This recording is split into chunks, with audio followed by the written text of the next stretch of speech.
Welcome to LegacyCast, your source for hearing from top influencers, industry experts, and successful business owners who are telling their unique story about life, values, goals, business strategies, and the various causes they are so passionate about. Future generations will come to be impacted by what is happening today, whether positive or negative, and our mission is to focus on what is going to affect change for the better. Hosted each weekday by James Snow, a former U.S. Army combat medic, now founder and principal advisor of James Advisors Group, a full-service financial planning firm in North Texas. This is LegacyCast.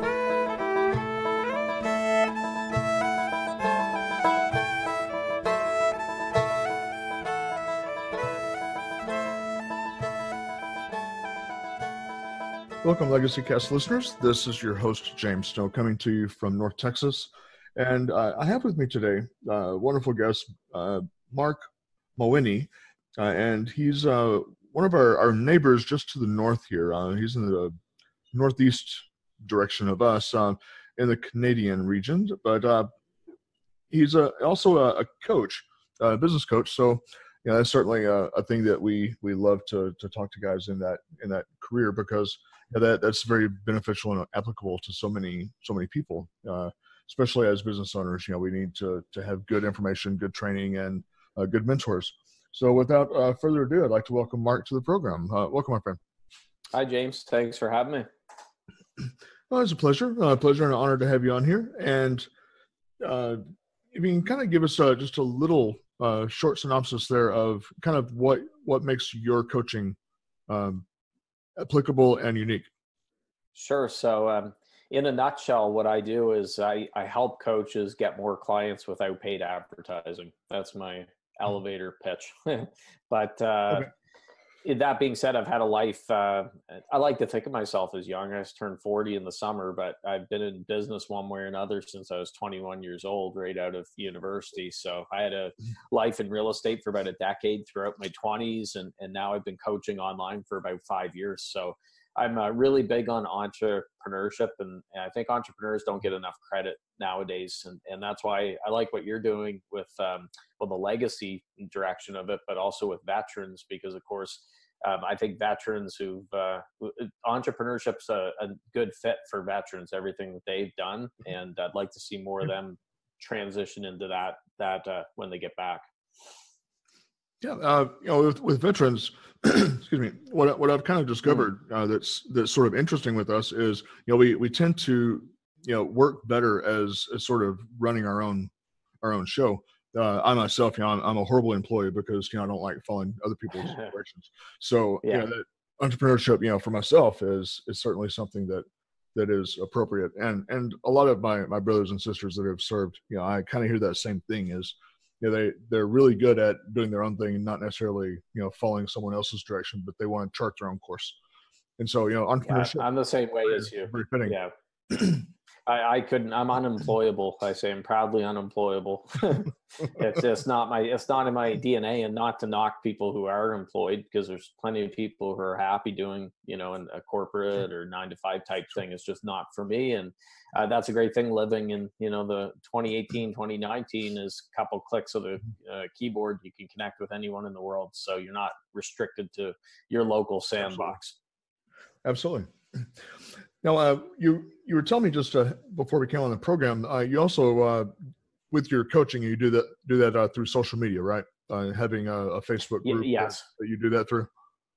Yeah. The Facebook groups is one of my big revenue drivers. That and my email list, so email marketing. Mm-hmm. But yeah, the Facebook group's got about 15,000 coaches in it, and that's where a lot of my clients come from, but also connections, relationships are from that group. Oh, wow. That's a pretty good sized group there that you have going. Yeah, it is. Yeah. It's called the Coaching Jungle. If anyone wants to check it out, if you go to coachingjungle.com, that will forward you over there. You'll be met by a cartoon Marc wearing Tarzan garb, swinging across a banner. So give you a warning, you're going to see Marc in skimpy clothes. Oh, that's funny. That's funny. So when you hear the term legacy, you know, obviously everyone kind of has a little bit different slant on what pops in their mind. You know, some people, you know, they're doing education stuff, or maybe, you know, they've created some widget that solved a problem. When you hear the term legacy, though, what's the first thing that pops in your mind, Mark? It's funny. I was chatting with someone the other day about this, and they're asking why I do what I do and stuff. And I said one of the cool things with being in the coaching world, personal development, especially if you're doing things like, say, a podcast or writing a book, people could be listening to or reading that content 100 years down the road. So right now I've got the greats like Napoleon Hill and Dale Carnegie, their books on my shelf. I've been constantly going back to them. So I think that's a powerful way to look at it. It's, if you're doing business, say in 2019, you could be influencing someone in the year 2119. You just don't know. Right. It's a way to be immortal in a lot of ways. You're going to live on through the years. So that's one of the things I think of with legacies. Your impact goes further than what's going on right now. It extends to many years down the road.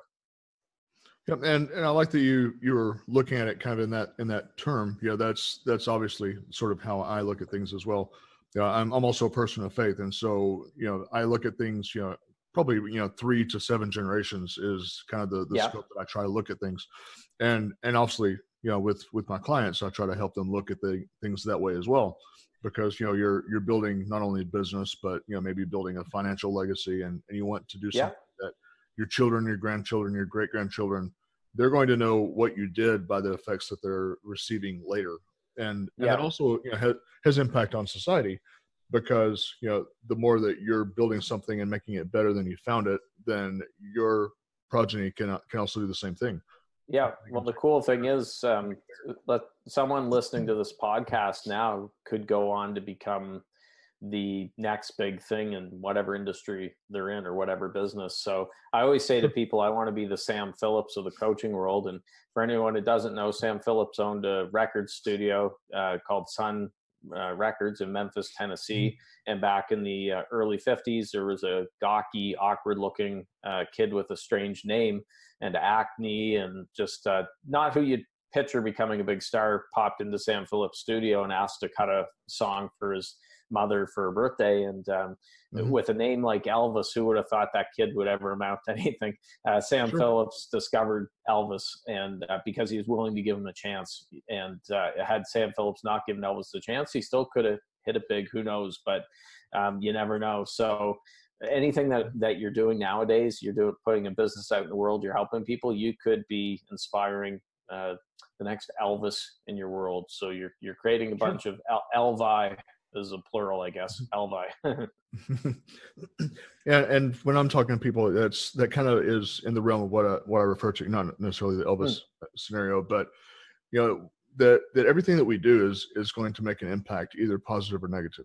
And so you're creating a legacy, either a good one or a bad one, whether you realize it or not. And so to me, it's very important that we're deliberate in what we're doing and very intentional. Which kind of leads me over to the next thing I was going to ask you is how important you think it is that people do take a deliberate thought in what they're doing today that's going to be making a difference tomorrow. Well, I mean, deliberate is good because you want to attack things and be determined and all that stuff. I always tell people not to overthink things. So I think some people are.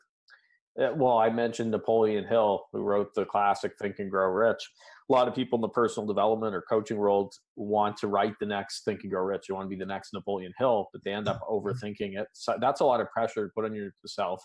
Think and Grow Rich has sold probably more books other than the Bible and a handful of other ones. That's a big goal to set. You freak yourself out if you think I want to be the next Napoleon Hill. So don't overthink things. It's good to be deliberate. It's good to be committed, but you have to get out there, take action. You got to throw a lot of spaghetti at the wall. That's one thing I did when I started as a coach. Not literally, figuratively speaking, I threw a lot of spaghetti at the wall to see what would stick. And then you course correct if you find it's not working the best. And it's through that trial and error that you determine what works. Sure. And that is actually some smart tip there that you're mentioning as far as figure out what works for you, and then narrow down, niche down into that thing, because so many of us when we start our business, it's like I want to save the world. Well, the world's a really big place. Yes. If you can just start with 1 or 2 people first, and narrow down, niche down, and find that very tight market, then it can get bigger.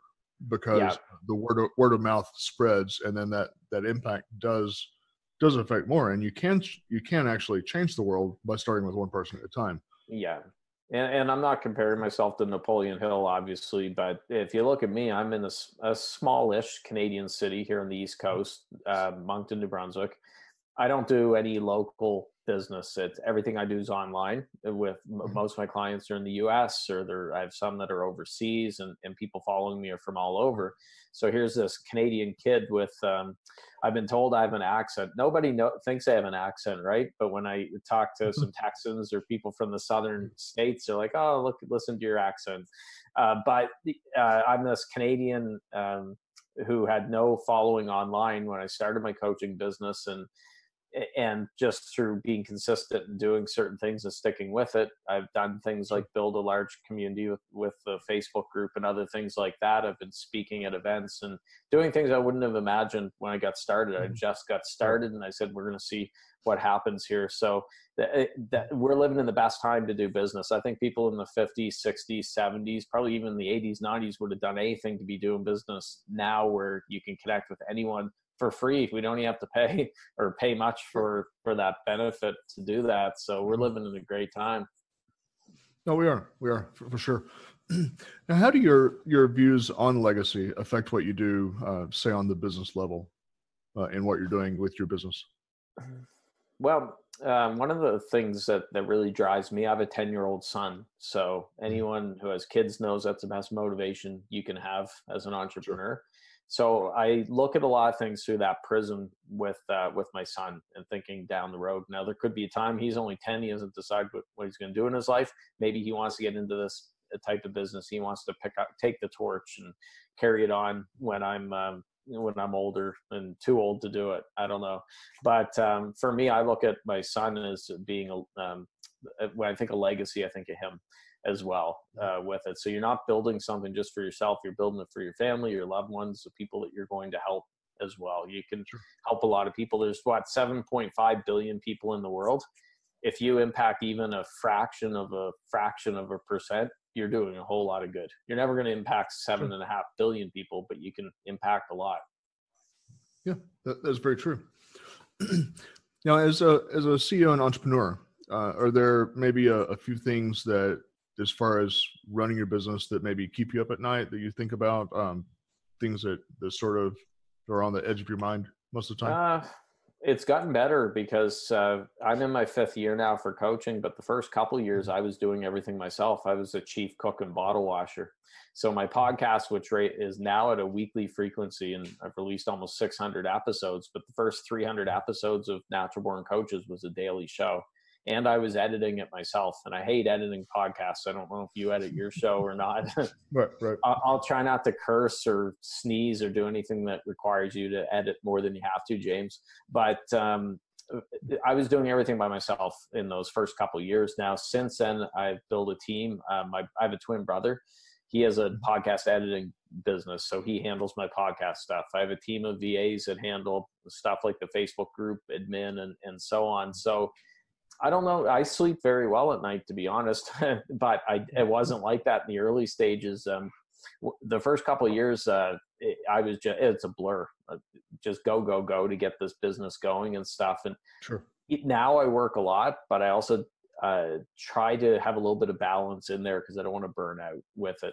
And I can honestly say I haven't lost a night's sleep in many years. Now, I went through a business closure in real estate back in 2009. I had 100 agents and employees, had a couple office spaces, really messy business closure. I had some sleepless nights then. So I don't want to pretend I've never had a sleepless night as an entrepreneur, but since I've been coaching, I haven't had any sleepless nights. Oh, excellent. Now, do you believe it's important that people create business plans and financial plans for their business, or do you think it's kind of okay for people to sort of skate by, without those things? In my experience, most business plans are probably no longer. They don't fit what you thought you're going to do in about 2 weeks. They're obsolete. So while I'm a fan of planning to a certain extent, I wouldn't go crazy. I'm finding a lot of entrepreneurs want to have everything worked out perfectly. They want to have all the fancy plans, and they want to be doing all this market research. And I think it's a convenient excuse not to take action if you're still saying, well, I'm getting it set up. I want to have it set up perfectly. So planning is good to a certain extent, but with me, I'm not the type of guy that has 20 years worth of plans worked out, and I try to get really specific with it because I know that I can't control everything. I have a broad vision for what I want to do, but who knows? Like, I've changed a lot even in the last year when I look at the content I wrote a year ago. So how am I going to predict 20 years down the road to plan? Sure. Fair enough. Now, when you were doing your business, you probably have discovered different things that, could actually, create problems for an entrepreneur. What do you think maybe some of the reasons are that entrepreneurs have just decided to give up, or that they fail, particularly like in the first, say, 1 to 3 years? I think humans are not patient by nature. And full disclosure, I'm one of the least patient humans out there, so I'm not preaching from a soapbox. I think that people nowadays are looking online. They're seeing these ads, these promises of make $1 million in 7 days, working 5 minutes a day, guaranteed from your hot tub. And they're seeing all these huge, big promises, and they get actually started working on their business, and they realize, oh, gee, that's not a get rich quick type thing. Sure. So I always, when I'm working with coaches, and this isn't me trying to be pessimistic, I try to be realistic and tell them, hey, you're going to go through some dark days. There's going to be days you're going to feel like quitting. You're not going to make $1 million in your first month or something like that, but stick with it, because I don't want them to have a situation where they get hit with adversity and then all of a sudden they feel like quitting because they expected it all to be sunshine, lollipops, and rainbows, which it's not in business. Yeah. And really, as far as entrepreneurs, 90% end up, not making it, unfortunately. And if it was easy, everyone would do it. But it is very difficult, and you have to be the right kind of person to be able to face that adversity. And and you made a good point where you said if it was easy, everyone would do it, and it wouldn't be fun in that case. Like me personally, I like that there's a challenge because it makes surprise worth it. If everybody was doing it and it was very easy to have a successful business, all the fun would be taken out of it. So I like that part of it. Yep, I do too.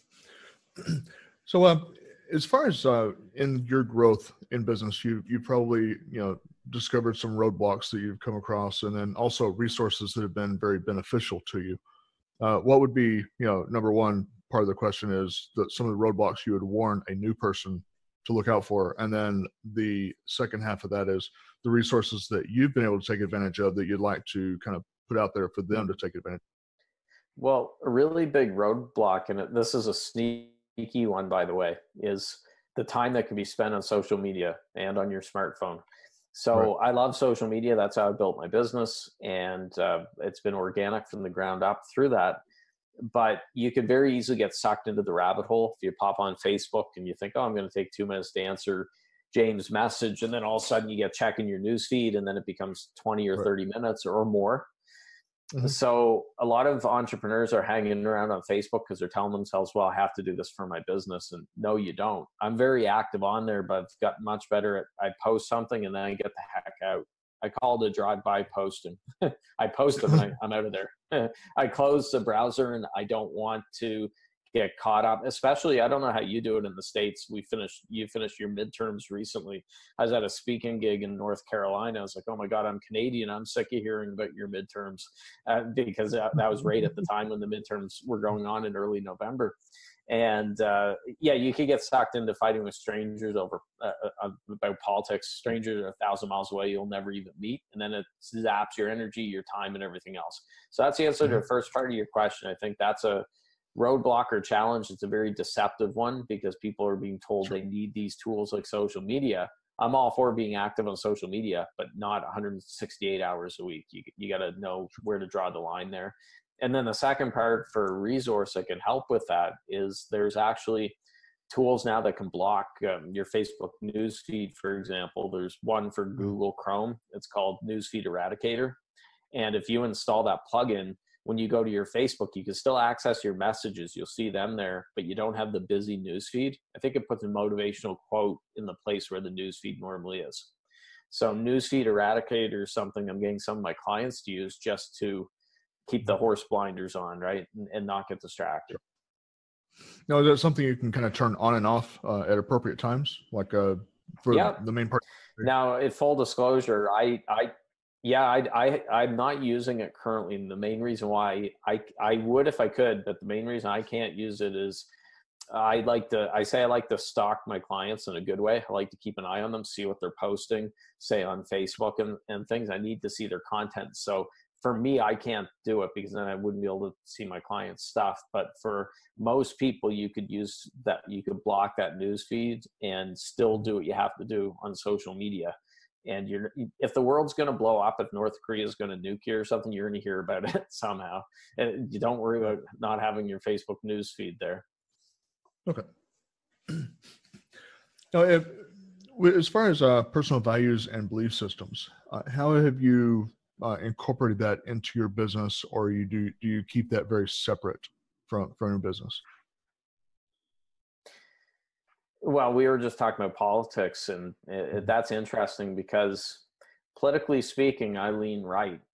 I like individual responsibility. I like government staying out of my business. Sounds funny. I'm Canadian. I'm sure you guys all think we're all socialist.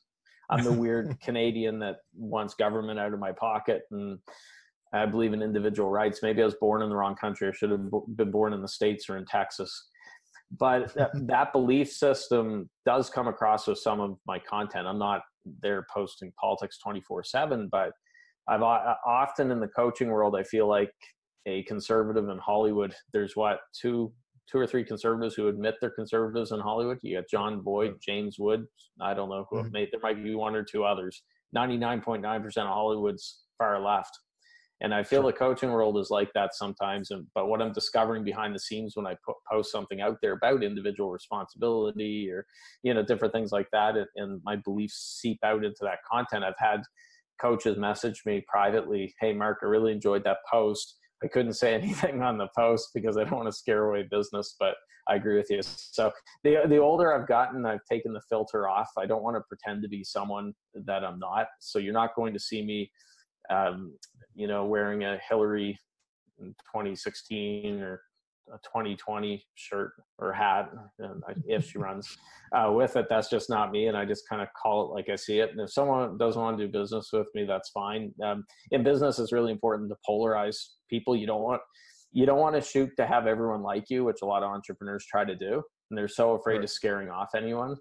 And this goes into something else, and I'm sorry to turn this into political stuff, but this I think is a good point. I posted something yesterday on social media because all these people were attacking George H.W. Bush, who passed away recently, and they were saying things that weren't very nice about this guy who had died. Now, I'm the type of person I say you don't attack someone who's dead, right?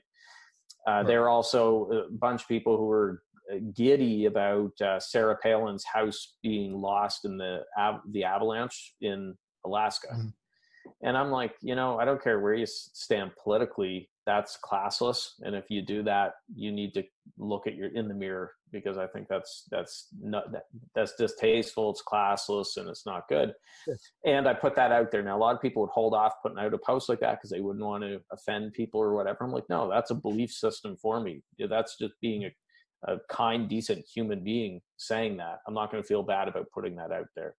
That's a really long answer to your question, James, but that's just a few thoughts about beliefs, because I do have strong beliefs. Yeah, and I totally agree with you, because it's really not possible to fish in the ocean and get a good catch. You have to narrow down and as that analogy could go, fishing in a pond instead of the ocean, because you're going to have a lot more success. And being yourself, being transparent and honest with who you are, and also the people that you're attracting, you're going to attract the correct people. And so, that's why, I don't beat around the bush about where I stand, either politically or, personally and even spiritually. People know exactly where I stand. And if they have a problem with that, then they're not a good fit.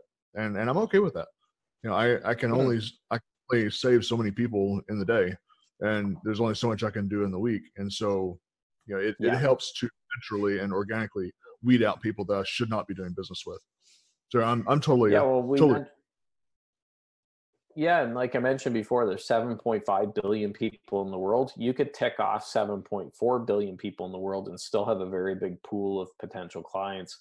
So that Sure. being said, some of my clients, one of my clients, I love her. She's great. We have a great time on a past client. I've had great times on our sessions and stuff. She is a far left Californian who we have some interesting discussions about that, but we get along because we're focusing on the business, and we don't, nowadays it's so politicized that it's like, oh my God, the other side, liberals are evil, conservatives are evil, and all this stuff. I have people that I work with who are all over the political spectrum. And Yeah. I think that business is business. And if someone's not going to work with me because of a post I put up, then that's fine. I don't want to work with someone who's that intolerant, because I think I'm pretty tolerant of people's political views and other beliefs as well. At the end of the day, I look at, okay, what's good for my business? What's good for your business? Can we work together?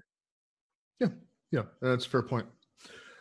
What's something that maybe earlier in life you chose to not do that you've kind of looked back and said, should have done that, or should have done that sooner?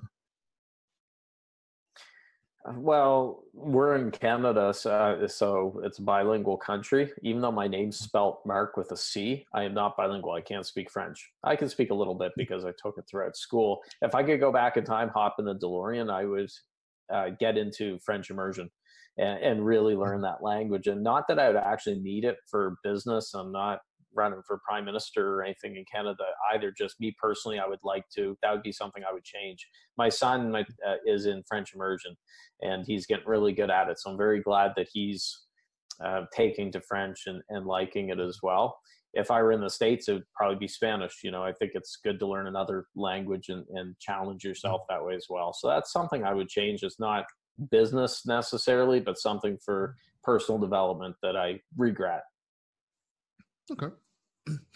Now, when you were starting your business, entering the entrepreneurship world, what was maybe something that you had, some hurdles that you had to face and overcome during that time? Well, when I started in real estate, my past life, I was 21 years old, and I looked about 15 years old. So I came across an old business card, and I looked about 80 pounds. My face was shrunk in. I was thinking, holy, get this kid a sandwich, right? And I can't believe anyone actually listed their house with me because I look so young. And that was a hurdle when I was in real estate years ago. Was I looked very young coming out of university. I didn't have any money. I didn't have connections, or at least not connections that were in the real estate world buying and selling houses. So I had to build it up from scratch. When I started my coaching business in 2014, the challenge was different. I no longer looked as young because I had some gray hairs and the wrinkles that come with life and experience. But the challenge I had when I started my coaching business was I was just a few years out of that business closure in real estate. So the little voice in my head thinking, oh, who are you to be a business coach? You just went through this ugly, messy business closure. And who are you to tell anybody or to help anyone with their business? But I pushed that voice out because I told myself, well, hey, that actually makes me a better coach. I can empathize with people. I've had, the challenges, the trials, the tribulations, the journey, the entrepreneurial journey with it. But it was a different challenge when I started with coaching. Ironically, the failure in real estate helped my coaching business because I'd been through so much in real estate and learned so much that I think it helped me with persistence and everything when I started coaching. I wasn't under the illusion it was going to be easy. And I thought, well, hey, look, I built up a business before in real estate. I can do it with coaching as well. And so it's funny, at the time when it happened, I wouldn't have thought it was a good thing with my real estate business closing, but it has helped me now and later in life. Okay. Now, was that realization something that you sort of stumbled upon, or was it kind of obvious, when you had that maybe an epiphany, if you will? Yeah, I don't know if there's any time when the skies opened up, and the heavens sang and anything like that. But I realized early on, take, for example, the first 6 months of coaching, like any new business, I was working my butt off and I wasn't getting as much in terms of monetary and compensation as I would have liked. But I told myself, remember what the first 6 months were like in real estate, Mark. Same thing. I was priming the pump. I was just busting my butt and I knew things would come. And I told myself that when I was coaching, and sure enough, things started to get rolling with it. It's funny because you wouldn't think real estate and coaching have much in common, but there's actually a lot of similarities when you're building your business up, I found, with it. Yeah. So I told myself, it wasn't an exact moment, but through those first 6 months, I reminded myself, hey, Mark, you know, this is going to take time, but you've done this before to build a business. Just stick in there. Sure. So what compelled you to go into the coaching direction? Was there maybe an aha moment that at some point told you, I need to go in this direction? Was helped by a couple different coaches and mentors in between my real estate days and when I started my coaching business. I had a period of a couple years, I say, in the wilderness, my wilderness years, and I didn't even really know what coaching was until I had to get help. I knew roughly what it was, but back in the early 2000s, coaching wasn't what it has become and what it's still becoming. So for me, it was getting help by other coaches, seeing the power of coaching. And then I thought to myself, you know what, I want to get back into business. I don't want to do real estate because I'm sick and tired of it, burnout, not happy with real estate. I'm going to try this coaching thing because this looks really cool. You can help a lot of people. You have great flexibility as long as you have internet access and you can set your own schedules. And it's funny because take, for example, this interview, I don't consider this work.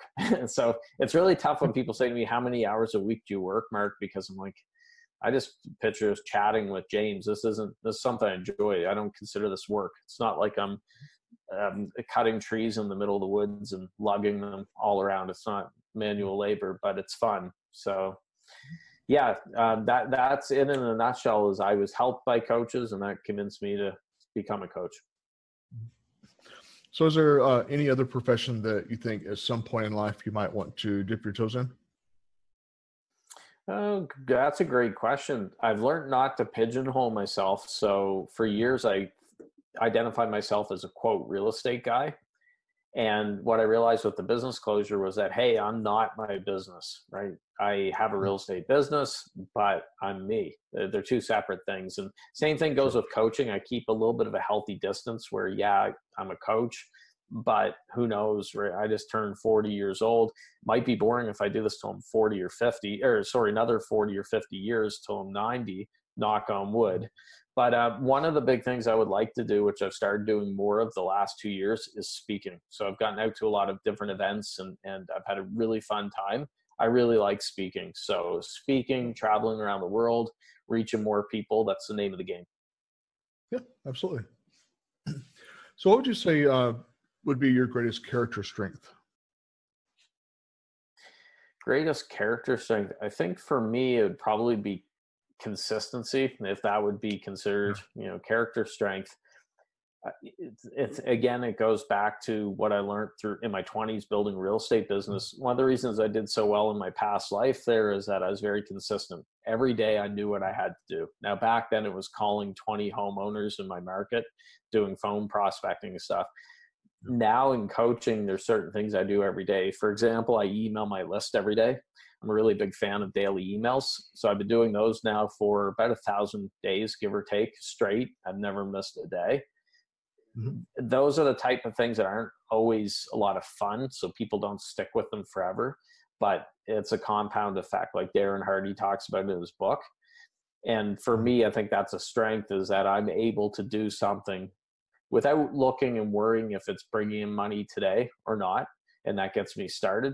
Daily emails, good example. The first 30 days, I was just sending those emails out. Wasn't getting a lot of money coming in from it. But then all of a sudden it turned, and then I started to notice more results from it. So consistency is something that's lacking from a lot of entrepreneurs nowadays. They have bright, shiny object syndrome. They try something for 2 days, 3 days. They don't get clients from it. So they go try something else. And then there's the next bright, shiny object too. And they don't give any one thing enough time to get traction. Mm-hmm. So on the flip side of a strength, what would you say is the greatest weakness that you have? Well, I touched on it earlier. Patience, lack of patience can be a bit of one. It's funny, I have a twin brother, Matt, and we're alike in some ways, but some ways we're not. So for example, he's very detail oriented. He likes the spreadsheets. He likes, doing the kind of behind the scenes things. Me, I'm more fly by the seat of my pants in a lot of ways. I'm that typical entrepreneur that jumps off a cliff and hopes to build a plane before it hits the ground. That's kind of me with it. So it's a weakness for me that I don't have what he has with that. And I've found this to be the case with a lot of entrepreneurs where we're looking big picture and stuff like that, but often we need to have somebody that grounds us with the nuts and bolts stuff, which is just as important. So where I'm at is technically, I say he's on my team. He has his own business, but he and his team are editing my podcasts and stuff. They're good people to have behind the scenes because he doesn't want to be out there. He doesn't want to be doing interviews like this and speaking gigs or whatever. He's very happy doing very well with what he's doing. That would be a weakness for me. The stuff that he's good at, I'm bad at. Yeah, I certainly understand there. So when you're doing your brainstorming and idea gathering, a lot of people will have a special place that they go to, perhaps, walks in nature, walk the dog, what have you, go to the gym.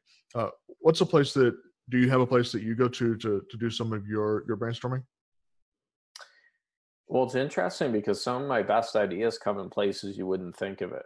For example, the shower. I get a lot of emails for ideas for programs, emails, so on when I'm in the shower. And then I got to race off and dry off really quickly to jot it down before I forget. So I think what happens is when you turn your brain off, you're not putting pressure on yourself. You're not sitting at the desk with an empty legal pad, force yourself to come up with something. I think the subconscious seeps out and gives you that idea when you're least expecting it. I find drives, if I go for a drive to clear my head, often I get good ideas there and when I'm on that drive. So not saying I don't sit at my home office desk and do stuff. I do come up with ideas there, but often the ideas come faster when I'm not chained to the desk, when I'm out and around going for a walk. We have some great nature parks here in my neck of the woods. Going for a walk, that usually gets the creative juices flowing as well. Yeah, I certainly understand there. Just not necessarily, when you're chained to the desk, because sometimes you get that writer's block, so to speak. And and I think as entrepreneurs, you have to realize that some days you have it and some days you don't. Have you ever seen the movie Limitless, Bradley Cooper? Yeah. So anyone who hasn't seen it, in Limitless, they take a pill that opens up your whole 100% of your brain's capabilities. NZT 48, I think it's called. Some days I feel like I've taken an NZT 48 pill. I'm just flying on the keyboard. I'm just churning out content. And I try to ride that wave as long as possible. There's other days that I'm like, oh man, I don't have it today.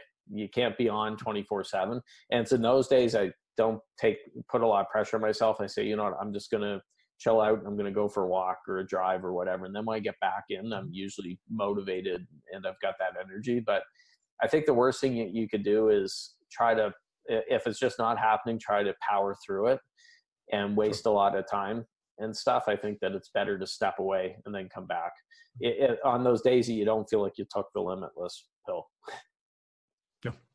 Yeah. And that's okay. It's okay to have those days because, just as, some days are really high income generating, the next day it may not be. In a lot of ways that could be part of, just the entrepreneurial experience. Yeah. I do. Good. I do a lot of batching. So on those days when things are really rolling for me, I'll write 2 weeks worth of emails in one sitting. So people say, oh, well, how are you able to email every single day, Mark? It's not like I'm sitting down 15 minutes before my email goes out to my list in the morning and typing something out. I'm batching things, so I'm staying at least 2 weeks ahead, sometimes 4 weeks ahead. So if something happens in life or I get hit by a bus or something, my emails are still going out because they're all scheduled there as well. So I think batching is really important because when you change activities, I think it takes something like 21 minutes to get back to in the flow or to after you change things. So that's why I like sticking to something. Okay, where I say Friday mornings from 10 till noon, I'm going to work on just emails for the next week, or I'm going to work on this for this couple hour block or whatever. Yeah, and that's smart. That's smart Yeah. to time block. So if you're to describe kind of your average day as a coach, how would you describe that to somebody that wanted to get into the business? Kind of a high level description. Well, it's funny because when people get into coaching, they assume that you're going to be spending most of your time coaching, say 80, 90% of your time coaching, and then 10 to 20% of your time doing back end stuff and a little bit of marketing or whatever. It's actually flipped. So you're spending more of your time finding clients than you are actually coaching. So for me, a lot of my time spent is on content creation because I'm really big on using organic methods to get my message out there. So a lot of my time in the day is spent doing interviews like this, or me recording for my podcast, or writing content that has to go out there.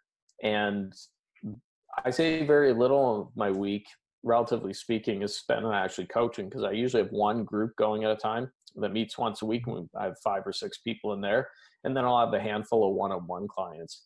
But it's not like I'm working with 100 different people at once. I charge enough that I only have to work with a handful of people to be very happy with that. Then I could put my effort into content or online programs. I have a print newsletter for coaches that takes up some time, and so on. So in my world, you're not going to be spending 80, 90% of your time coaching. It's going to be the opposite.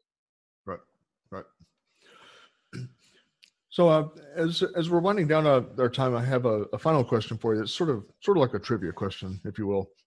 Sure. It's what would you say is something about you, Marc, that most people don't know? Well, I already mentioned that I have an identical twin brother, so that would be one. Here's a funny one. I laugh. We had a band in high school, and I use that term band very loosely. And we had dreams of being the next Beatles, and I ended up getting kicked out of the band. I was doing lead vocals, and I showed up one day, and another friend was doing the vocals. And to add insult to injury, his voice was changing at the time too. So his voice wasn't exactly a great voice. And for a while, I was actually paranoid that the band would become big like the Beatles. And I'd be, Pete Best, who was kicked out of the Beatles. Ringo replaced him before the Beatles got big. I was like, oh God, please don't hit it big. I'm going to feel so much like Pete Best if something happens here. And they did not hit it big. My brother still plays guitar and stuff like that. But it's funny. We were in high school at the time, but not a lot of people know. I could say, hey, I'm in an actual band. We never had any gigs or anything like that. We just horsed around and stuff, but that was the band. Yes. That's good stuff. Well, Marc, we'll want to give the listeners a chance to be able to reach out to you. So what are some of the best ways? You mentioned your coachingjungle.com website. Are there other ways that people reach out to you as well? Yeah, the main central hub is naturalborncoaches.com. That's where you'll find all my podcasts and blog posts, all that fun stuff. So naturalborncoaches.com, or there's coachingjungle.com. And those are really the big ones that people can connect with me on. Okay. Well, Marc, I appreciate your time carving out of your schedule there to be with us, and let us get to know you a little bit and your coaching business, and just enlightening us on what you're doing, to be able to make the world better. And so, again, I appreciate the time that you've taken to be with us. Yeah, and thanks for the invite, James. It was my pleasure and an honor. And as I always say to my friends, I'll see you around the bend, my friend. You've been listening to Legacy Cast. Thank you for joining us today, and be sure to come back next time as we speak with more top influencers, industry experts, and business owners from around the world.